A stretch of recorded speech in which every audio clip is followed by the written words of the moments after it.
Bonsoir mesdames, bonsoir messieurs.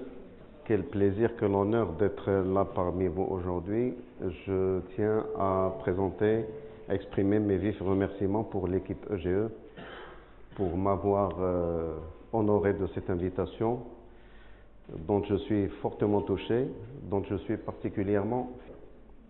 J'ai reçu, ça fait quelques jours ou quelques semaines, un email de la part de Sifi Leli, ici présent parmi nous, me donnant une feuille de route de ce que je ne dois pas dire. C'est la chose la plus simple. Monsieur Miko ne parlait pas politique, ne parlait pas économie, ne parlait pas religion, et pendant 18 minutes. Ça veut dire qu'il me demande de parler pendant 18 minutes à ne rien dire. Parce que finalement, les problèmes de tout le monde sont les problèmes politiques, économiques et religieux, et les problèmes religieux, économiques et politiques sont les problèmes de tout le monde. Bien.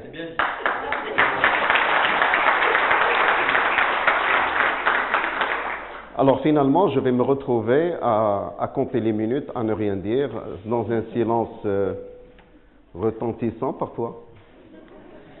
Mais pour convertir cette difficulté en opportunité, je vais essayer de vous inviter à une aventure, à un voyage, à une question. Dans la majorité des fois, c'est les questions qui sont intéressantes. Les réponses doivent le prouver. Je vais essayer de faire du mieux que je peux pour prouver que les réponses concordent avec la question que je pose ce soir et avec ce que souhaite l'audience. Vie a une dimension biologique. Le mot vie, dimension biologique, on n'est pas les seuls en vie. Les animaux, les plantes, la lune, le soleil, tout le monde vit. Une vie, c'est se nourrir, se reproduire, faire son petit chemin, avancer dans la vie, en prenant de l'âge, faire des reculs, des va-et-vient dans une vie, dans une carrière. Mais c'est strictement personnel, une vie. Ce modèle de vie, je vous le concède et je vous le reconnais, je l'avoue parmi vous, ne m'a jamais intéressé. Je n'ai jamais fait que je puisse exister avec de l'intelligence, comme tout humain, pour faire un passage ordinaire, normal, se nourrir, se reproduire, faire un petit chemin. Et ça s'appelle le passage standard. De toute ma vie, je n'ai jamais accepté d'être un standard, encore moins un serviste. Et de ce fait, à chaque fois, je m'accroche à des raisons de vivre. C'est Omar Sy, j'aurais voulu qu'il soit encore là. Il m'a aimé, il m'a fait perdre mes moyens. C'est un homme avec les 3 équipes des années 70, ont marqué ma vie pour très longtemps. Je suis en train de passer le flambeau pour mes enfants. Je leur fais écouter les chansons des années 70. C'était la belle vie dans ce pays. Ça nous emballait. Alors depuis 25 ans, depuis 30 ans que j'écris la presse, des banalités, des choses intéressantes, mais juste pour me sentir utile, pour me sentir présent, pour sentir que je suis là, que je vis, que je ne survis pas, que je ne pas, que j'imprime quelque chose. Imprimer n'est pas forcément du quadrichromie. Ça peut être du noir et blanc, ça peut être du noir, ça peut être du blanc. À écrire un titre sans rien dedans, mais écrire quelque chose, prendre un stylo. Et la vie, ma chance, je fais partie des privilégiés du pays. J'ai fait mes études, je suis là devant vous, j'ai ce grand privilège d'être en face de vous, à être l'un des premiers invités du TEDx, c'est formidable, je suis privilégié dans ce pays. Je me suis accroché à une raison qui m'émeut du plus profond de moi-même. En m'en parlant, j'ai envie de pleurer, je suis un humain, j'ai mes fragilités, ne me les refusez pas. Fin 2008, je me suis retrouvé dans un organisme public en faillite. Déficit budgétaire, grande difficulté, gabegie, détournement, tous les problèmes que vous pouvez imaginer. La presse en a fait les beaux jours de ces jours d'édition. 2 façons de voir les choses.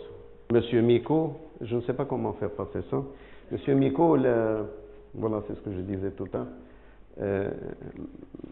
Qui ne veut pas faire un pas normal, je me suis indigné. S'indigner n'est pas forcément crier, faire la révolution. S'indigner, c'est rejeter la fatalité.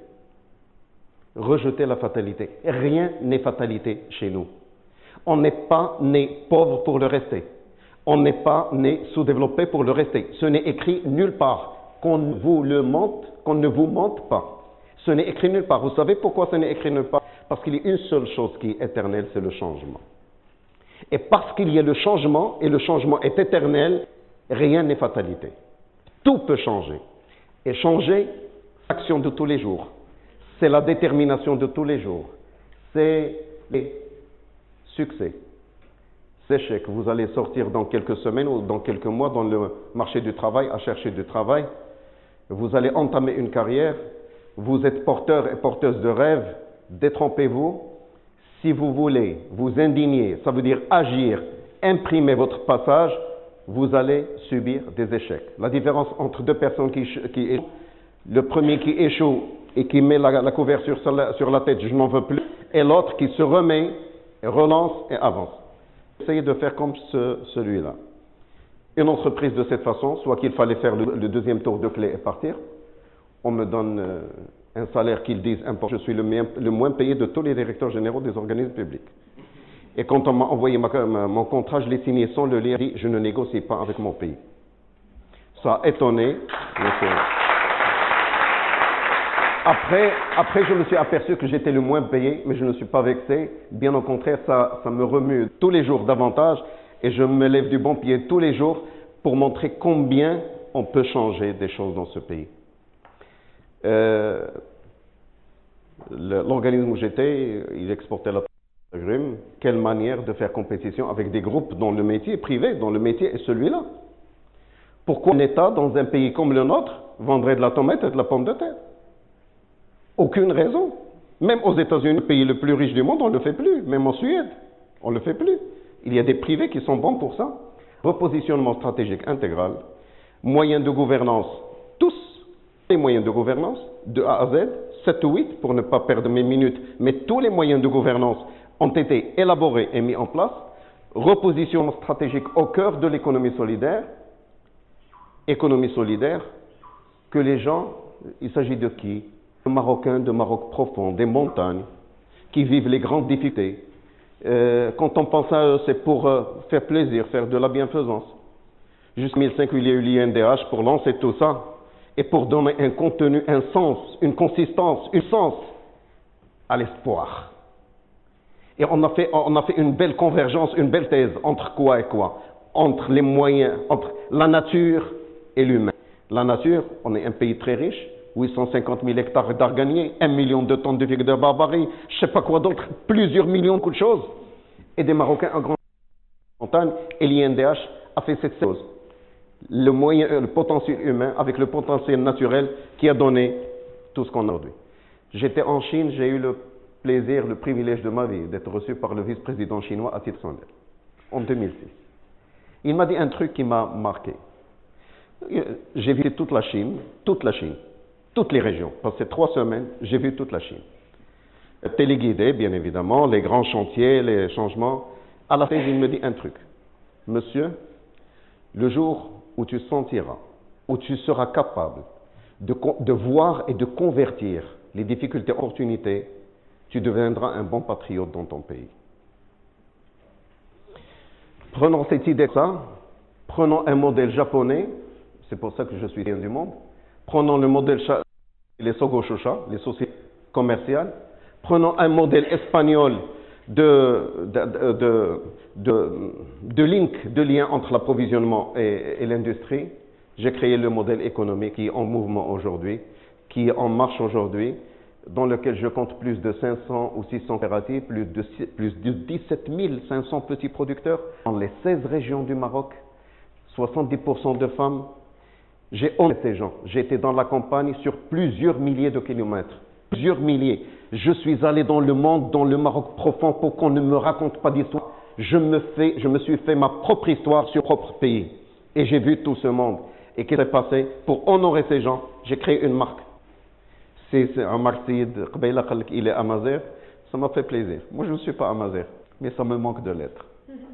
Vous savez pourquoi? Parce que j'ai ces Marocains de mon pays, des Marocains du Maroc profond, qui souffrent tous les jours, qui veulent s'accrocher à quelque chose, qui veulent vivre dignement, qui ne veulent pas de charité. Je leur ai dit, je vous promets que je vais créer une marque Amazigh. Je l'ai trouvée. J'ai demandé à une collaboratrice un jour, c'est quoi le Watan? C'est quoi le bled? Il m'a dit, amour. Amour, Amur. Ça s'écrit Amur. Là, c'est Amazigh? Elle m'a dit, oui, c'est eh bien, Amazigh. Et je lui ai dit, si je voulais lire Watani, mon pays, ça deviendrait quoi? Elle m'a dit, Amorino. Mon Dieu, c'est musical, c'est italien. C'est très beau. C'est très beau. J'ai inventé la marque Amurino. Elle est déposée aujourd'hui, je suis en train de la déposer à travers le monde. Et elle va être portée sur l'ensemble des petits produits des coopératives. En passant, ces coopératives font de la très bonne qualité. Plus de 650 articles. Dans les 4 magasins que j'ai créé une enseigne, les magasins solidaires et équitables. J'ai créé 4 sites de commerce électronique. Le commerce électronique, c'est un rouleau compresseur. C'est 100% de croissance par an. Je suis dans une enseigne d'économiste. 100% de croissance par an. On ne peut pas se permettre la maladresse de passer à côté. 2 sites en Maroc, bledlkhair.ma, parce qu'il dit Bled el Khair. Et un site Solidil pour les promotions de fin de série, pour l'huile, pour la gagner, pour le couscous. Ça fait rire, mais c'est l'or vert de ce pays. Je l'ai démontré, je suis prêt à le prouver. Nous avons l'or vert de ce pays. On n'a pas besoin de gîte de pétrole qui risquerait de profiter à quelques familles ou quelques personnes. On a l'or vert qui peut profiter à 35 millions de Marocains. C'est une vérité. Alors, 4 magasins, 4 sites, les sites à l'étranger, c'est cosmétique, c'est cosmétiquemaroc.com et authentiquemaroc.com pour les produits alimentaires. Voilà ce qui a été fait avec une équipe intégralement rénovée, 99% une équipe nouvelle, de très haut niveau de formation, économiste de doctorat, de 3e siècle, expert comptable pour la des commerciaux de toutes les écoles marocaines et étrangères. C'est une dynamique infernale. Le résultat, sur le plan interne, c'est une gouvernance impeccable, les conseils d'administration qui se tiennent régulièrement, les comptes qui sont certifiés, bien plus, les 4 ou 3 exercices que j'ai fait sont certifiés et excédentaires. Mais la meilleure pour le modèle économique, j'en ai pour quelques minutes, pour le modèle économique, c'est que, surprise, je coûte 0 centime aux coopératives pour les servir, je coûte 0 centimes à l'État. 0 budget d'investissement, 0 budget de fonctionnement. Je m'autofinance dans une entreprise en faillite. Les coopératives, qu'est-ce que je leur fais? Certification de leur quai pour assurer mon consommateur local, pour vous inviter tous à aller consommer utile, sain et marocain dans mes magasins. Certification, mutualisation des achats pour agir sur la compétitivité. Je leur gagne aujourd'hui plus de 90%, je n'exagère pas, plus de 90% de ce qu'ils payaient avant. Je suis en train de monter un modèle de financement des coopératives. Il sera opérationnel dans les prochaines semaines avec la Fondation Mohamed VI, avec Jaïda, avec les grandes entreprises de ce pays, où on va financer, que ce soit dans un système bilatéral, bailleur de fonds, coopérative, il devient triangulaire et il va donner de la visibilité à les parties. Bailleur de fonds, coopérative Maroc Souer, la coopérative commençant à produire selon un programme pré-commercialisé et le bailleur de fonds va affecter de l'argent sur quelque chose qui va être vendu. Alors le modèle est celui-là, opérationnel aujourd'hui. Depuis 1 an, ça fait quelques jours, j'ai passé la première année du magasin, on a ouvert un deuxième Mohammedia, 3e à la 4e à Fès, les prochains jours un 5e à Agadir, et je me fais le défi d'ouvrir ce magasin dans toutes les villes du Maroc, que ce soit par les moyens propres du groupe ou par des partenariats publics-privés. Voilà un modèle qui marche, voilà un modèle qui... je voulais vous partager avec vous un truc, c'est que c'est bien, c'est trop fatigant. Surtout parfois quand on se sent seul. Je me dis que l'une des raisons de vivre, c'est d'exister pour servir Et en servant, je repousse l'ennui, je repousse la solitude, je repousse mes médiocrités internes parce que je partage avec les autres et je me corrige tous les jours. Mais en existant, il ne faut pas oublier de vivre. Hugo l'a dit un jour. J'ai voulu démontrer tout à l'heure que je refuse une vie commune, je cavale vers exister au lieu de vivre. Je cavale pas, sur une vie vers un passage où j'imprime quelque chose au lieu de tomber dans les oublis de l'histoire et de l'humanité. Mais il ne faut pas oublier de vivre aussi. Je n'ai pas oublié de vivre. Je n'ai pas oublié de vivre. La pression, la responsabilité, l'engagement, l'attachement, la détermination, les convictions, les valeurs. Oui, tout ça c'est bien, mais dans tout ça on peut exister. Ce n'est pas seulement un repère d'appartenance à une société, c'est tout aussi un épanouissement personnel. Mon épanouissement personnel, c'est que j'ai aimé la plus belle femme de ce pays.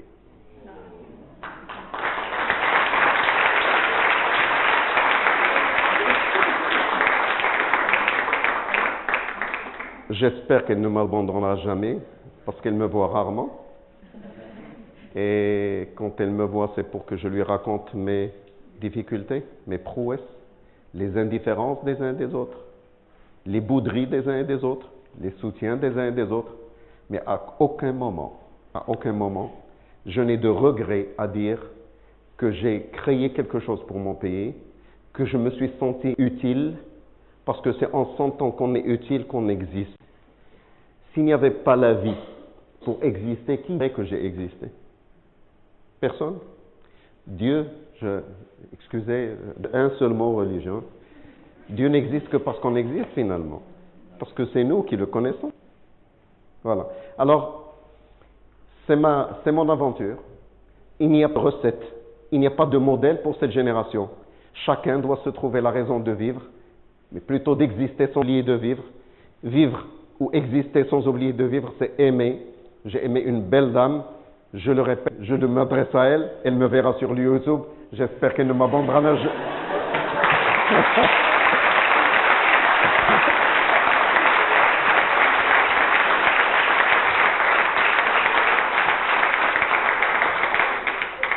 J'espère qu'elle ne m'abandonnera jamais. Je suis sincèrement touché pour présence aujourd'hui parmi vous. J'espère vous avoir donné quelques éléments de contribution, de réponse à la question avec laquelle je suis. Je suis foncièrement ému et touché. Merci beaucoup pour cette invitation.